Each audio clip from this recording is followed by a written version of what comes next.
କଣ ହେଇଛି ବୋଉ? ତୁ କାହିଁକି ଏମିତି ନିଷ୍ପତ୍ତି ନେଉଛୁ? ତମ ପୁଅ ମତେ ପସନ୍ଦ କରି ଦେଖୁନାହାନ୍ତି, ଟିକେ ବି ପଚାରୁନାହାନ୍ତି। କଣ ଏଠି ମୁଁ ପଡି ରହିବି, ସେଥିପାଇଁ ମୋ ବାପ ଘରକୁ ଚାଲି ଯାଉଛି। ତମାନେ ଅରୁଣ, ଠିକ ଅଛି, ମୁଁ ଅରୁଣକୁ ବୁଝେଇଦେବି, ତାପରେ ସବୁ ଠିକ ହେଇଯିବ। ଯଦି ତମ କଥା ନ ବୁଝିବ, ମୁଁ ଉଚିତ ବାପା, ସେ ମୋ କଥା ମାନିବାକୁ ବାଧ୍ୟ। ତୁ ଭିତରକୁ ଯା, ସେ ତତେ ନିଶ୍ଚୟ ସ୍ତ୍ରୀ ବୋଲି ଗ୍ରହଣ କରିବ। ଠିକ ଅଛି।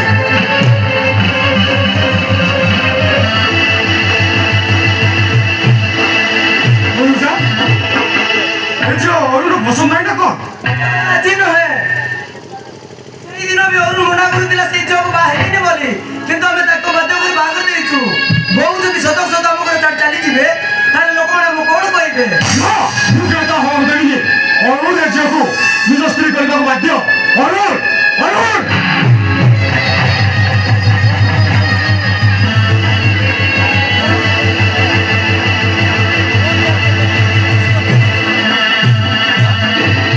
କଣ ହେଲା ବାପା? ଆଲିସାକୁ ତୁ ଏ ଯାଏ ସ୍ତ୍ରୀର ଅଧିକାର ଦେଇନୁ। ତାମାନେ ଆପଣ କଣ କହିବାକୁ ଚାହାନ୍ତି? ଆଲିସା ସହିତ ଆଜି ତୋର କିଛି ସମ୍ପର୍କ ନାହିଁ ବୋଲି ସେ ଆଜି ତା ବାପ ଘରକୁ ଚାଲି ଯାଉଥିଲା। ଏଥିରେ ମୋର ଭୁଲ କଣ? ଭୁଲ ଅଛି। ବାହା ହେଇସାରିବା ପରେ ନିଜ ସ୍ତ୍ରୀକୁ ଏମିତି ଅବହେଳା କରିବା କଣ ଭୁଲ ନୁହେଁ? କାହିଁକି ତାଠାରୁ ଦୂରେଇ ରହୁଛୁ? ତାକୁ ଆମର ଇଚ୍ଛା ନାହିଁ। ଆଉ କେମିତି ସ୍ତ୍ରୀ ବଳ ଗ୍ରହଣ କରିଥାନ୍ତି? କାହିଁକି ଇଚ୍ଛା କରୁନୁ? ସେ କଣ ଭଲ ଝିଅ ନୁହେଁ? ତାମାନେ ତୁ ଆଜି ଯାଇ ସେ ଆଦିବାସୀ ଝିଅକୁ ଭୁଲି ପାରୁନୁ? ଅନୁରୋଧ, ବାହା ହେଇସାରିବା ପରେ ଏସବୁ ନାଟକ କରିବାର ମାନେ କଣ? ନାଟକ ନୁହେଁ ବାପା। ଯୋଉଠି ମନର ମିଳ ନାହିଁ, ସେଠି କେବେ ସମ୍ପର୍କ ହେଇପାରିବନି। କେବେ ନୁହଁ ବାପା। ଅନୁରୋଧ, ତୁ ମୋତେ ଜାଣିନୁ। ସମାଜର ରୀତିନୀତି ବ୍ୟବସ୍ଥା ଅନୁସାରେ ମଣିଷକୁ ବଞ୍ଚିବାକୁ ହୁଏ।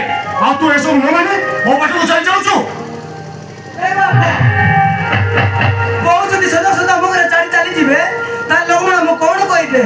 ତେଣୁ ସବୁ କଥା ବୋଲି ସ୍ତ୍ରୀର ଅଧିକାର ଦେ।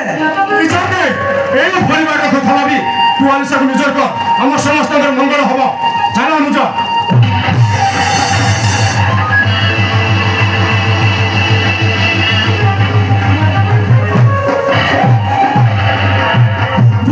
ମଣିଷ